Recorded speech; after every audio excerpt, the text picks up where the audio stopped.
Hello everyone, मेरा नाम है राहुल रावत और आज हम शुरू करने जा रहे हैं क्लास 9 सिविक्स के फर्स्ट चैप्टर को, जिसका नाम है what is democracy, why democracy.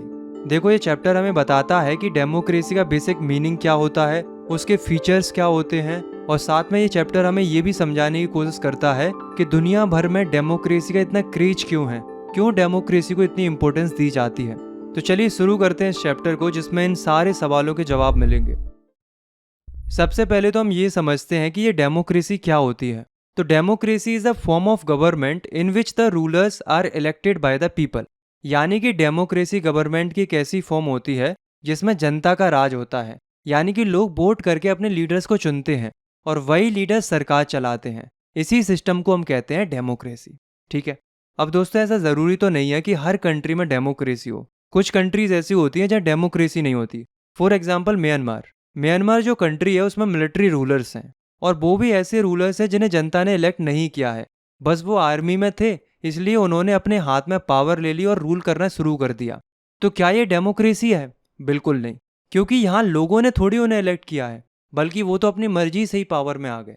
तो ये डेमोक्रेसी नहीं है। इसी तरीके से अब हम बात करते हैं डिक्टेटरशिप की। ये भी कुछ ऐसी होती है, इसमें एक आदमी या छोटा सा ग्रुप जबरदस्ती पावर हासिल कर लेता है। जैसे फॉर एग्जाम्पल चिली का जो डिक्टेटर था जनरल पिनोशे, उन्होंने क्या किया था, मिलिट्री की हेल्प से पूरे देश के ऊपर कंट्रोल ले लिया था, बिना लोगों की परमिशन या सपोर्ट के। तो क्या ये डेमोक्रेसी है? बिल्कुल नहीं, क्योंकि यहाँ भी लीडर जनता के द्वारा नहीं चुना गया था। ऐसे ही एक और एग्जाम्पल है मोनार्की सिस्टम का। जैसे सऊदी अरेबिया है, वहाँ मोनार्की सिस्टम चलता है, मतलब वहाँ राजा या किंग रूल करते हैं। वो भी सिर्फ इसलिए क्योंकि वो एक रॉयल फैमिली में पैदा हुए हैं, उन्हें लोगों ने वोट करके नहीं चुना है। तो ऐसे सिस्टम को भी हम डेमोक्रेसी नहीं कह सकते। तो देखो, ये जो हमने अलग अलग कंट्रीज के एग्जाम्पल देखे, तो इससे हमें ये क्लियरली समझ में आ गया कि हम उन्हीं कंट्रीज को डेमोक्रेटिक कहते हैं जिनमें लोग वोट करके अपने पसंदीदा लीडर्स को चुनते हैं। अदरवाइज जिन कंट्रीज में लोगों को अपने रूलर्स चुनने का अधिकार नहीं होता है, वो कंट्रीज डेमोक्रेटिक नहीं होती हैं। आया समझ में? अब सवाल ये आता है कि क्या बस इलेक्शन करा देने से डेमोक्रेसी बन जाती है? तो इसका आंसर है नहीं। ये definition elected by the people तो ठीक है, पर काफ़ी नहीं है। अगर हम सिर्फ इस लाइन को पकड़ लें कि किसी कंट्री में इलेक्शन होते हैं तो वो डेमोक्रेटिक होगी, तो इस हिसाब से तो दुनिया की ऑलमोस्ट हर एक गवर्नमेंट खुद को डेमोक्रेटिक कहने लगेगी। क्योंकि ज़्यादातर कंट्रीज में इलेक्शन तो होते ही होते हैं, लेकिन असलियत में केवल इलेक्शन करा देने से कोई भी कंट्री डेमोक्रेटिक नहीं बन जाती, बल्कि कुछ और भी फैक्टर्स होते हैं जिन पर ये डिपेंड करता है। तो अगर हमें ये जानना है कि किस कंट्री को हम डेमोक्रेटिक कह सकते हैं और किस कंट्री को डेमोक्रेटिक नहीं कह सकते, तो इसके लिए हमें डेमोक्रेसी के कुछ फीचर्स को समझना होगा। जब भी हम ये पता कर पाएंगे कौन सी कंट्री डेमोक्रेटिक है और कौन सी कंट्री नॉन डेमोक्रेटिक है। तो चलिए समझते हैं फीचर्स ऑफ डेमोक्रेसी।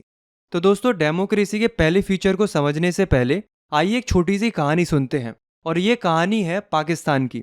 तो देखो, पाकिस्तान में क्या हुआ था, एक आर्मी जनरल था जिसका नाम था परवेज मुशर्रफ। उसने क्या किया, 1999 में मिलिट्री के साथ मिलकर जबरदस्ती पावर अपने हाथ में ले ली, और जो इलेक्टेड प्राइम मिनिस्टर था उसको हटा दिया और खुद को पाकिस्तान का चीफ एग्जीक्यूटिव डिक्लेयर कर दिया, और कुछ टाइम बाद खुद को पाकिस्तान का प्रेसिडेंट भी बना लिया। अब सवाल ये उठता है, क्या जनता ने उसे चुना था?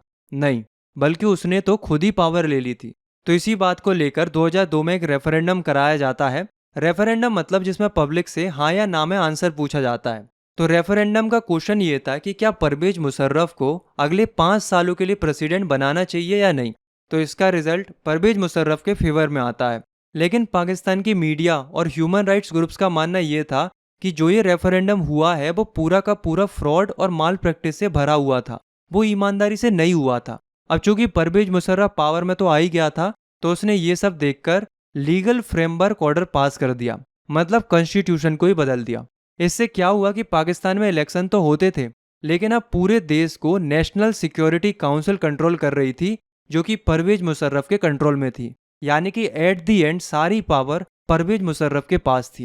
कहने का मतलब ये है कि पाकिस्तान में इलेक्शन तो हुए, लोगों ने अपने रिप्रेजेंटेटिव्स भी चुने, लेकिन असली पावर तो मिलिट्री के हाथ में थी, ना कि जनता के द्वारा चुने गए नेताओं के पास। तो क्या आप कहोगे कि पाकिस्तान में उस वक्त डेमोक्रेसी थी?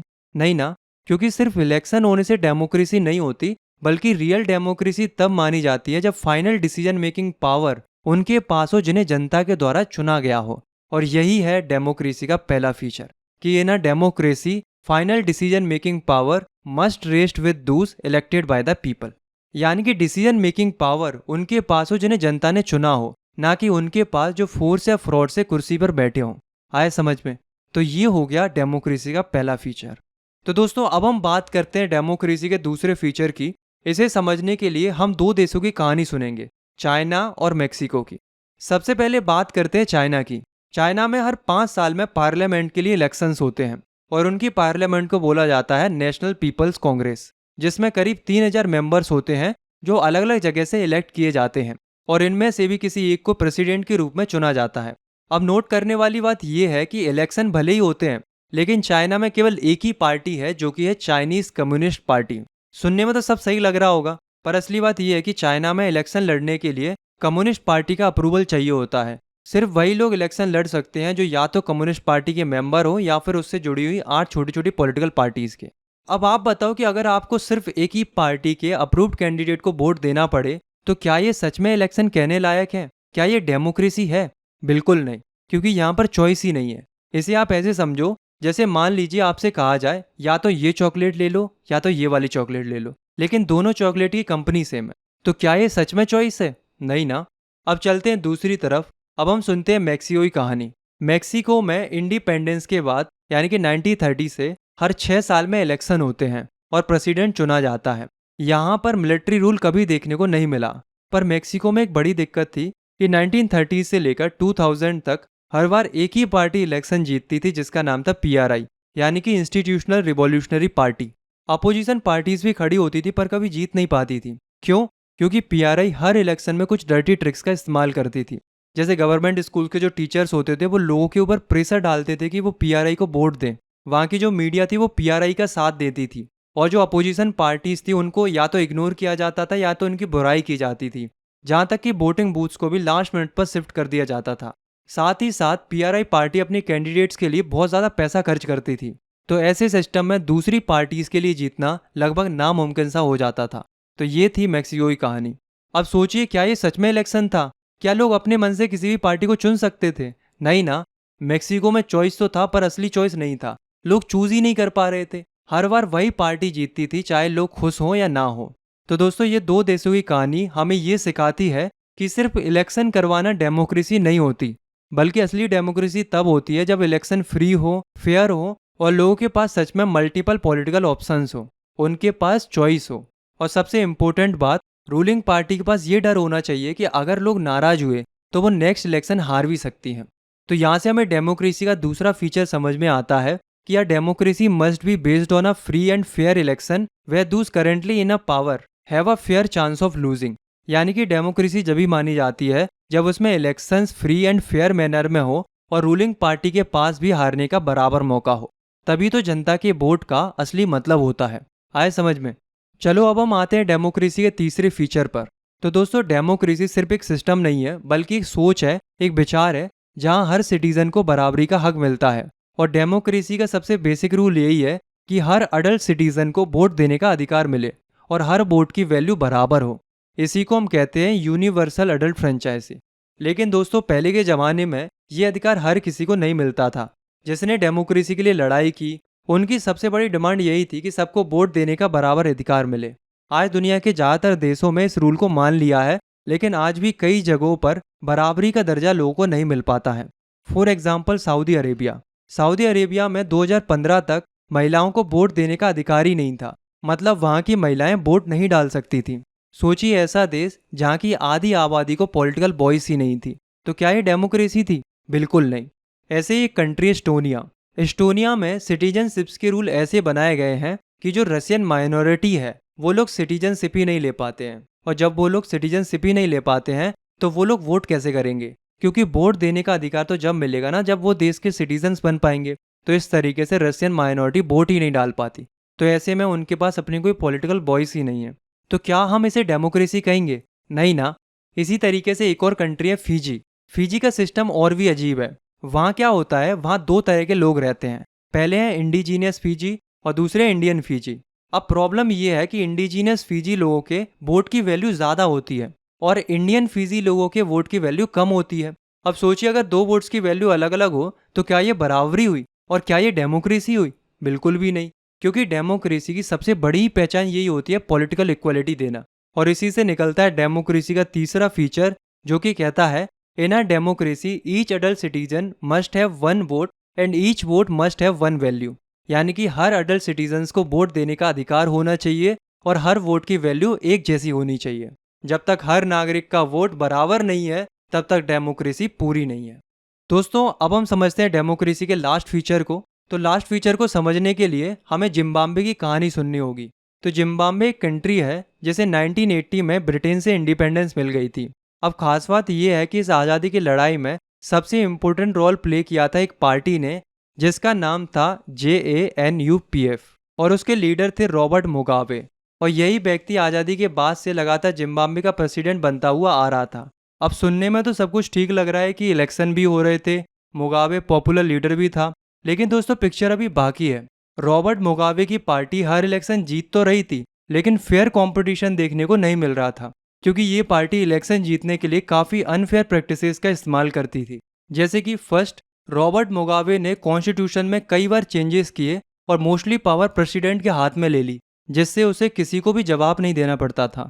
दूसरा, अपोजिशन पार्टीज के लीडर्स को डराया जाता था, उन्हें धमकाया जाता था ताकि वो JNUPF पार्टी के सामने इलेक्शन ना लड़े। तीसरा, प्रोटेस्ट को इलीगल डिक्लेयर कर दिया गया था ताकि लोग अपनी बात गवर्नमेंट के अगेंस्ट में ना रख पाएं। चौथा, मीडिया को पूरी तरीके से कंट्रोल कर लिया गया था ताकि टीवी और रेडियो में सिर्फ रॉबर्ट मुगाबे के बारे में अच्छी अच्छी बातें बताई जाए, कुछ भी बुरा ना बोला जाए। जहाँ तक कि जो इंडिपेंडेंट न्यूज़पेपर्स होते थे उनको भी हरेस किया जाता था अगर वो उनके अगेंस्ट में कुछ भी पब्लिश करते थे तो। पांचवा, जो जजेस होते थे अगर वो गवर्नमेंट के खिलाफ में जजमेंट देते थे तो उन पर भी प्रेशर बनाया जाता था। और ये सब करते हुए भी इलेक्शंस होते रहे और JNUPF के लीडर रॉबर्ट मुगाबे लगातार पावर में बने रहे। पर सवाल तो ये आता है कि क्या ये रियल डेमोक्रेसी थी? हालांकि 2017 तक रॉबर्ट मुगाबे को फोर्स रेजिग्नेशन देना पड़ता है, लेकिन जिम्बाब्वे का एग्जाम्पल हमें एक इम्पोर्टेंट बात सिखाता है कि सिर्फ लोगों का सपोर्ट होना डेमोक्रेसी नहीं होती। किसी लीडर का पॉपुलर होना उसकी हर बात को सही नहीं बनाता। अगर अपोजिशन को दबाया जाए, मीडिया को कंट्रोल कर लिया जाए और लोगों के राइट्स को छीन लिया जाए तो वो डेमोक्रेसी सिर्फ नाम की होती है, वो रियल डेमोक्रेसी नहीं होती। तो यहाँ से हमें डेमोक्रेसी का चौथा फीचर समझ में आता है कि our democratic government must rule within limits, those limits are set by the constitution and the citizens rights. मतलब हर डिसीजन लॉ के थ्रू होना चाहिए, सिटीजन्स के बेसिक राइट्स प्रोटेक्ट होने चाहिए, जुडिशरी इंडिपेंडेंट हो और उसकी बात सब माने, गवर्नमेंट कंसल्टेशन से काम करे, अपने मन से नहीं। डेमोक्रेसी का मतलब सिर्फ इलेक्शन जीतना नहीं होता, बल्कि हर सिटीजन की आवाज़ सुनना भी होता है। सही डेमोक्रेसी वही मानी जाती है जो कॉन्स्टिट्यूशन और लोगों के राइट्स का सम्मान करे। आए समझ में? तो ये थे डेमोक्रेसी के चारों फीचर्स। मैं इनको समराइज करके लिख देता हूँ, आप चाहो तो इनको लिख सकते हो क्योंकि ये एग्जाम पॉइंट ऑफ व्यू से काफ़ी इंपॉर्टेंट है। और ये डेमोक्रेसी के वो फीचर्स हैं जिन्हें अगर कोई गवर्नमेंट फॉलो करती है तभी वो डेमोक्रेटिक कहलाती है, अदरवाइज वो डेमोक्रेटिक नहीं कहलाती। तो चलो आगे बढ़ते हैं। अभी तक हमने डेमोक्रेसी क्या है और उसके क्या क्या फीचर्स होते हैं इसके बारे में काफ़ी अच्छे से समझ लिया। अब हम समझते हैं वाई डेमोक्रेसी, यानी कि डेमोक्रेसी क्यों ज़रूरी है, यानी कि लोग डेमोक्रेसी को इतना पसंद क्यों करते हैं। तो ऐसा इसलिए क्योंकि डेमोक्रेसी के कई सारे फायदे होते हैं जिन्हें हम आर्ग्यूमेंट्स फॉर डेमोक्रेसी भी कहते हैं। तो चलिए हम डेमोक्रेसी के फायदे को समझते हैं, जिससे हमें समझ में आ जाएगा कि डेमोक्रेसी क्यों ज़रूरी है। Arguments for democracy. तो सबसे पहला और सबसे बड़ा फायदा ये है डेमोक्रेसी का कि democracy is a more accountable form of government, यानी कि डेमोक्रेसी बाकी जितनी भी गवर्नमेंट है उन सबसे ज़्यादा अकाउंटेबल फॉर्म ऑफ गवर्नमेंट मानी जाती है। इसको ऐसे समझो कि एक नॉन डेमोक्रेटिक गवर्नमेंट है, जैसे कि मिलिट्री रूल हो गया या फिर मोनार्की सिस्टम हो गया। इसमें रूलर्स को किसी को जवाब नहीं देना पड़ता, उन्होंने जो फैसला ले लिया वही फाइनल होता है। जैसे एक स्कूल में प्रिंसिपल का फैसला फाइनल होता है, चाहे स्टूडेंट को पसंद आए या ना आए। ठीक ऐसे ही नॉन डेमोक्रेटिक गवर्नमेंट में होता है, वहाँ के रूलर्स का फैसला जनता को मानना ही पड़ता है। लेकिन डेमोक्रेसी में ऐसा नहीं होता। यहाँ इलेक्टेड लीडर्स ने अगर कोई डिसीजन लिया है तो यहाँ जनता को जवाब देना पड़ता है। अगर वो जनता के लिए सही से काम नहीं करते हैं तो अगले इलेक्शंस में जनता उन्हें हटा भी सकती है। ऐसे एक और एग्जाम्पल से समझते हैं। जैसे मान लीजिए हमारे प्राइम मिनिस्टर है मोदी जी, उन्होंने कोई ऐसा डिसीजन ले लिया कि जो जनता को बिल्कुल पसंद नहीं आया, जैसे कि इंटरनेट बंद कर दिया देश में हमेशा के लिए। तो अगले इलेक्शन में जनता उन्हें वोट नहीं देगी, उनकी कुर्सी चली जाएगी। तो इस डर से लीडर को अच्छे अच्छे काम करने पड़ते हैं, जनता के बारे में सोचना पड़ता है। ऐसे सरकार हमेशा जनता के प्रति अकाउंटेबल बनी रहती है। उन्हें पता होता है कि पब्लिक है जो कि सब जानती है, अगर हमने ढंग से काम नहीं किया तो जनता हमें अगले इलेक्शन में वोट नहीं देगी और हटा देगी। तो उन्हें जवाब देना पड़ता है, यानी कि वो अकाउंटेबल होते हैं। आए समझ में? दूसरा फायदा ये होता है डेमोक्रेसी का कि democracy improves the quality of decision making. Non democratic countries में क्या होता है कि फैसला एक या कुछ लोगों के हाथ में होते हैं, यानी कि उन्हें किसी की सलाह लेने की ज़रूरत नहीं होती। उन्होंने जो डिसीजन ले लिया वही जनता को मानना पड़ता है। सोचो अगर आपके घर में सिर्फ पापा ही सारे डिसीजन ले बिना किसी से पूछे, तो हो सकता है कि कभी कभी वो जल्दबाजी में गलत डिसीजन ले ले।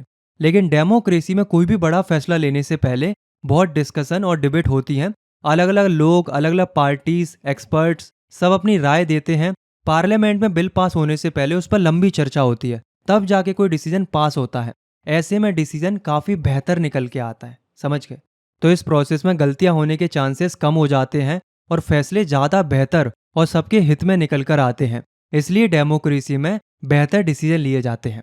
तीसरा बड़ा फायदा ये है कि democracy provides a method to deal with differences and conflicts.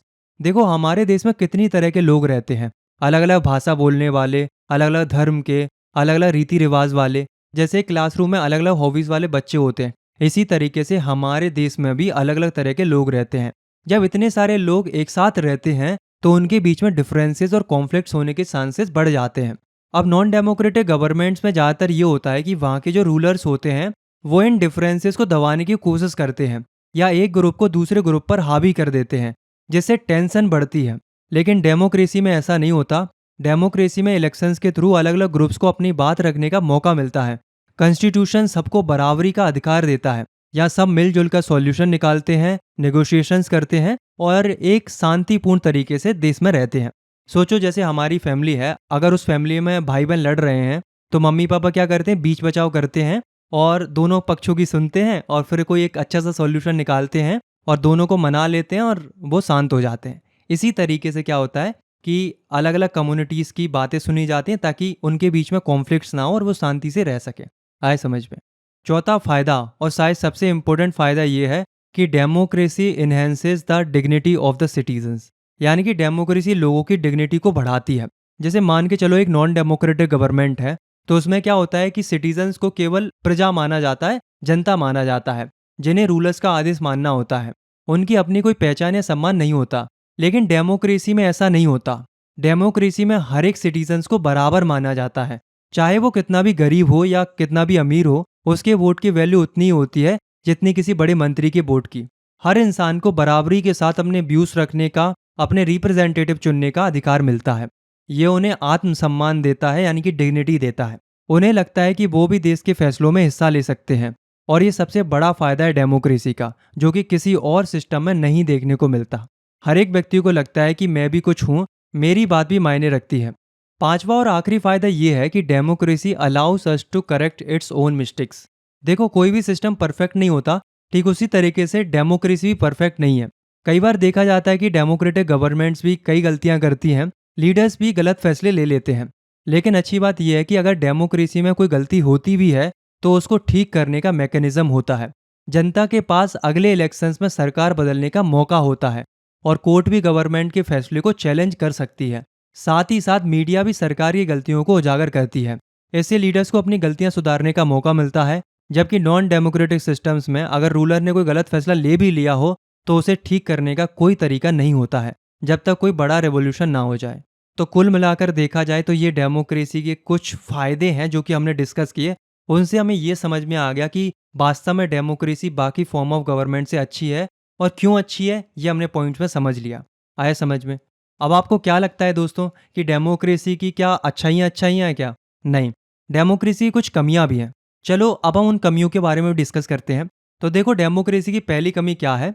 पहली कमी ये है कि leaders keep changing in a democracy, this leads to instability.